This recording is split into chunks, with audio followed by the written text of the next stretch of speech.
আমাকে ৬৭ দিন রিমান্ডে রাখা হয়েছে। আমি ১.৫ বছর হুইল চেয়ারে বসে নামাজ পড়েছি।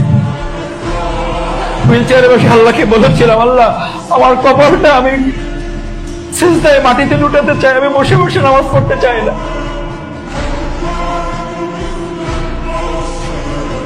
আমার শ্বশুরকে জেলখানায় পিটিয়ে হত্যা করা হয়েছে।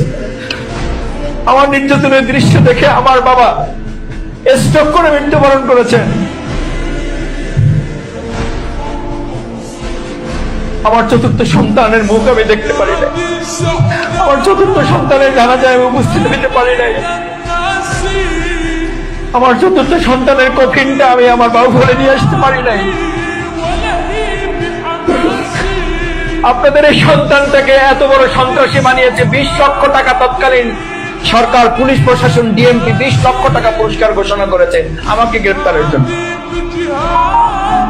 আমি আমার বাবুবাসীকে শুধু এতটুকু বলতে চাই যে 17 বছর আপনাদের সাথে লড়াই করেছি, অন্যায়ের কাছে, অত্যাচারের কাছে, বন্দুকের নলের কাছে।